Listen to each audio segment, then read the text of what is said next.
Welcome to Dil Se Dil Tak healthy heart special awareness programme. So Dil Se Dil Tak healthy heart awareness programmes 2018 నుంచి కూడా start అయ్యాయి. అప్పటి నుంచి కూడా ఒక ముఖ్య లక్ష్యంతో ఎన్నో అవేర్నెస్ ప్రోగ్రామ్స్ జరుగుతూ వచ్చాయి. ఏంటి ఆ ముఖ్య ఉద్దేశం అంటే గనక మన భారతదేశంలో ప్రతి పౌరుని హృదయం కూడా ఆరోగ్యవంతంగా ఉండాలి. ఎందుకు హెల్దీ హార్ట్ అంటే గనక ప్రతి 33 సెకండ్లకి కూడా ఒక భారత పౌరుడు ఈ గుండెపోటు హార్ట్ అటాక్తో మరణించడం జరుగుతూ వస్తుంది. సో ప్రతి ఒక్కరి హృదయం కూడా ఆరోగ్యంగా ఉండాలి, హెల్దీ హార్ట్తో ప్రతి పౌరుడు ఉండాలి అన్న ఉద్దేశంతో దిల్ సే దిల్ తక్ హెల్దీ హార్ట్ ఎన్నో అవేర్నెస్ ప్రోగ్రామ్స్ కల్పిస్తూ వస్తుంది. అయితే ఎస్పెషల్గా మనం మాట్లాడుకోవాలి అంటే కనుక కోవిడ్ పాండమిక్ టైమ్స్లో ఎంతోమంది గుండెపోటుకు గురయ్యారు, గుండెపోటుతో మరణించడం కూడా మనం చూసాము. సో ఈ పాండమిక్ సిచ్యువేషన్లో కూడా మనం మన హార్ట్ని ఎలా హెల్దీగా ఉంచుకోవాలి అనే దాని గురించి మనం ఈరోజు డిస్కస్ చేద్దాం. మనతో పాటు ప్రముఖ కార్డియాలజిస్టులు 4 డాక్టర్స్ ఉన్నారు. సో వారితో మాట్లాడదాం, మరిన్ని వివరాలు వాళ్ళని అడిగి తెలుసుకుందాం. So today we have with us an eminent panel of cardiologist. So డాక్టర్స్తో మాట్లాడదాము, మరిన్ని వివరాలు వాళ్ళని అడిగి తెలుసుకుందాం. So firstly I start with you doctor Mukesh Rao గారు. సో ప్రెసెంట్ డేస్లో మనం చూసుకున్నట్లయితే లైఫ్ స్టైల్ మోడిఫికేషన్స్ ఎలా ఉండాలి, ఏ చేంజెస్ చేస్తే మన హార్ట్ హెల్దీగా ఉంటుంది అని చెప్పి అందరికీ తెలుసు. Though they are not following. So వాళ్ళు ఫాలో చేసేలాగా చేయాలి అంటే యాజ్ అ డాక్టర్ మీరు ఎటువంటి సజెషన్స్ ఇస్తారు? చాలా మంచి ప్రశ్న అండ్ ప్రాక్టికల్ క్వశ్చన్. సో చాలామందికి తెలుస్తుంది కానీ ఇంప్లిమెంటేషన్ అవ్వట్లేదు. సో డాక్టర్గా నా దగ్గరికి వచ్చినప్పుడు చెప్తాం అది చేయండి, ఇది చేయండి, అది చేయండి, వాళ్ళకు కూడా అన్నీ తెలుస్తాయి. But how to implement it next first is the person himself. ఇంటికి వెళ్ళిన తర్వాత కొన్ని టార్గెట్స్ పెట్టుకోవాలి. నా వెయిట్ ఎంత ఉంది, ఇంత తగ్గాలి, నేను ఏం చేయాలి, నా డైట్ ఇట్లా ఉంది, ఇట్లా ఏం చేయాలి, యోగా, ఇవన్నీ మోటివేట్ చేసుకుంటూ తనకు తానుగా ముందు ఒక సిస్టమ్ అలవాటు చేసుకోవాలి. Next family support, this is very important. Most of the times మనం ఫ్యామిలీతో స్పెండ్ చేస్తాం. సో పిల్లలు, వైఫ్ వాళ్ళందరూ కూడా కలిసి మార్నింగ్ ఈవినింగ్ కొంత టైం మొబైల్స్ అన్ని పక్కన పెట్టి కలిసి స్పెండ్ చేయడం ఆర్ కలిసి వాకింగ్ చేయడం, డూ సమ్ యాక్టివిటీ టుగెదర్.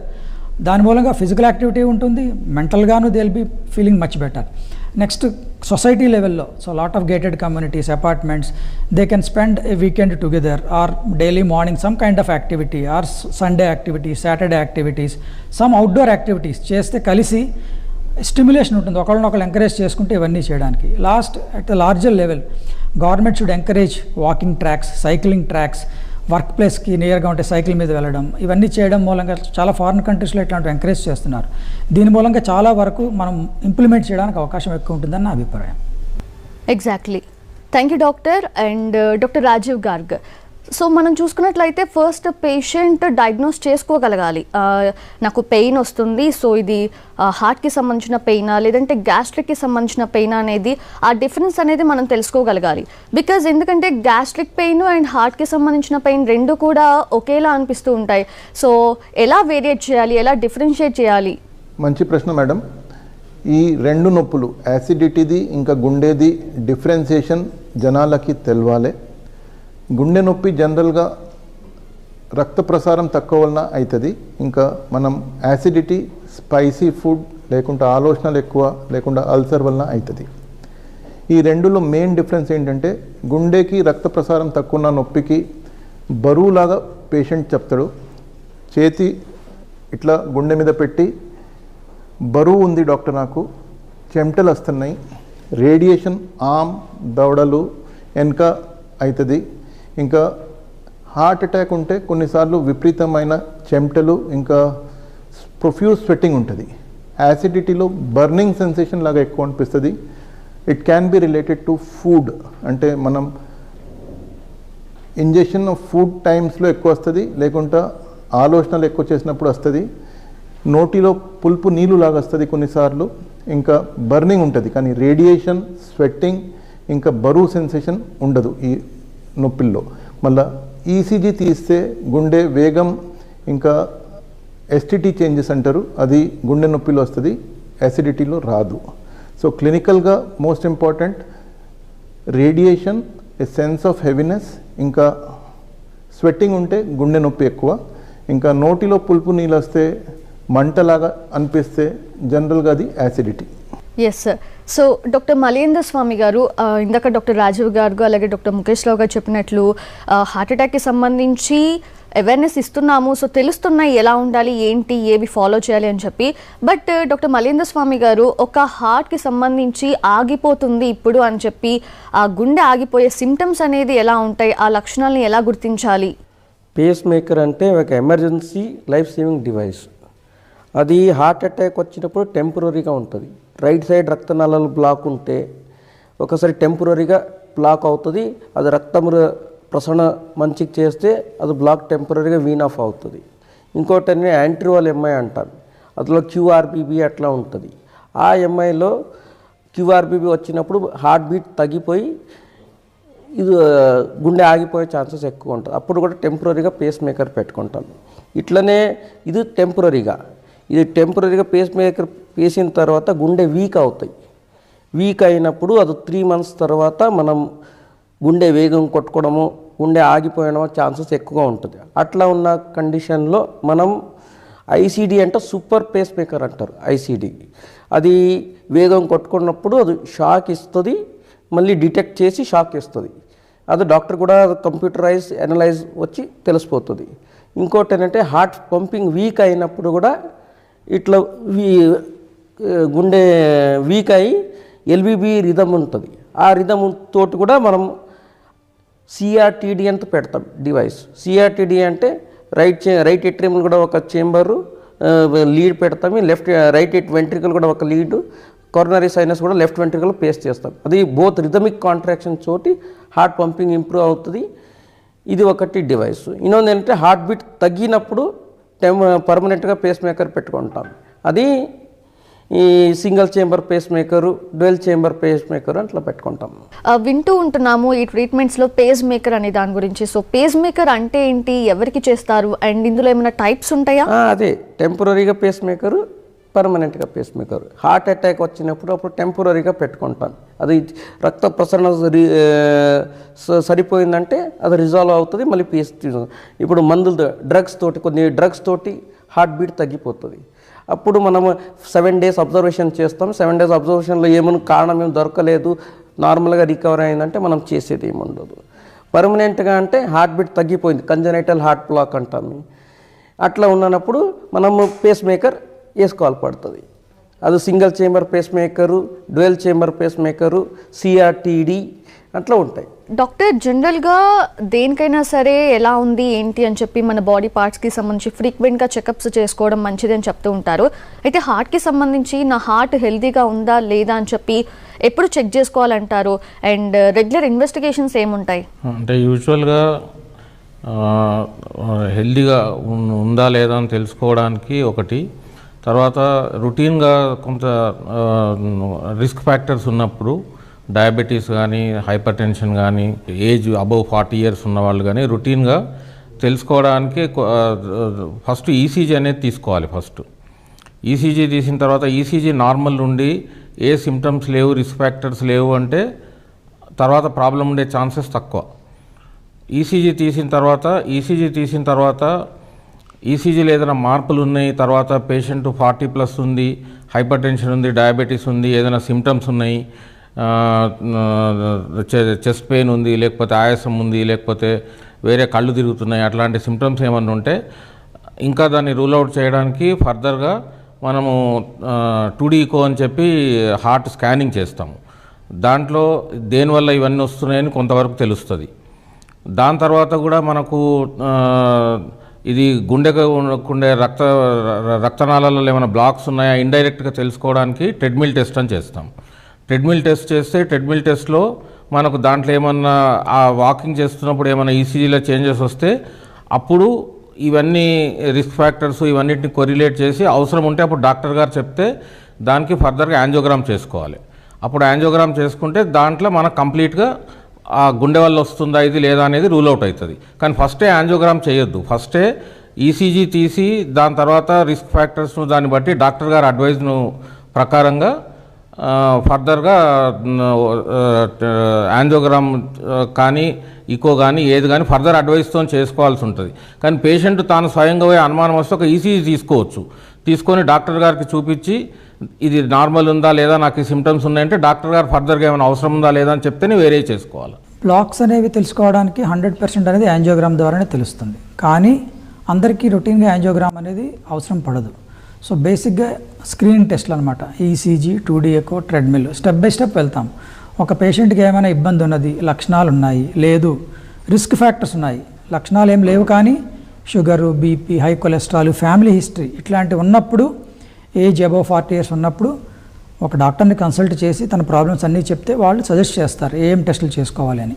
దాని ద్వారా మనం ఫర్దర్గా బ్లాక్లు ఉన్నాయా లేదా అని నిర్ధారించి దానికి ఫర్దర్గా ట్రీట్మెంట్ చేసుకుంటే తప్పకుండా అది తగ్గే అవకాశం ఉంటుంది.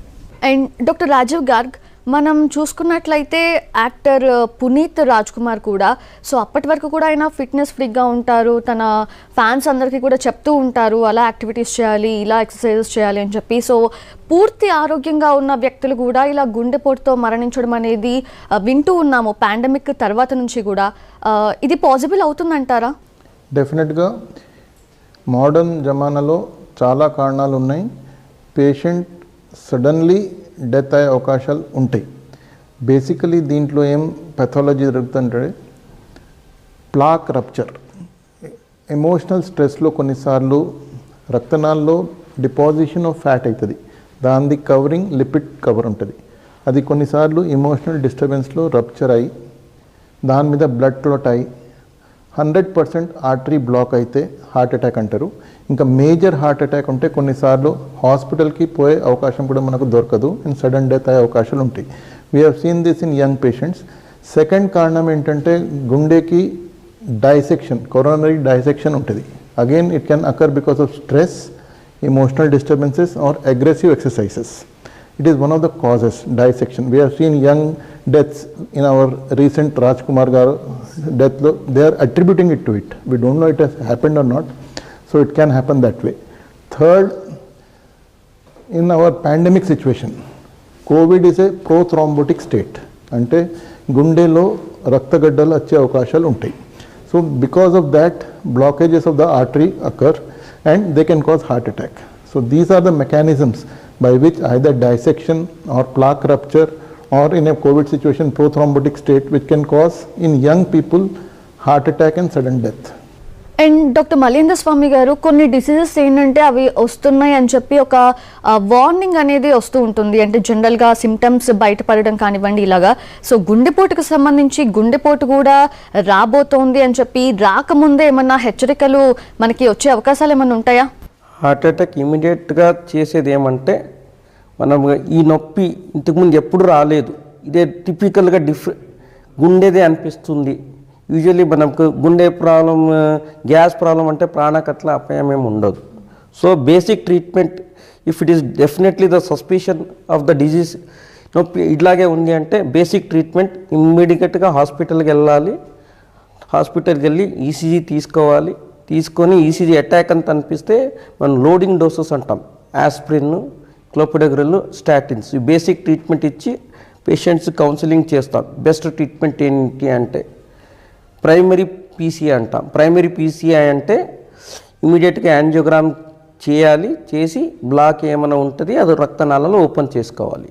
ఇది ఒకటి తరం. ఇంకొకటి ఏంటంటే ఇక్కడి నుంచి వేరే హాస్పిటల్ కొంచెం 100 kilometers దూరంలో ఉన్నారు, 3 kilometers ఇక్కడ రావడానికి 3 hours అవుతుంది అంటే మనం అక్కడే డాక్టర్స్కి అడ్వైస్ చేస్తాం.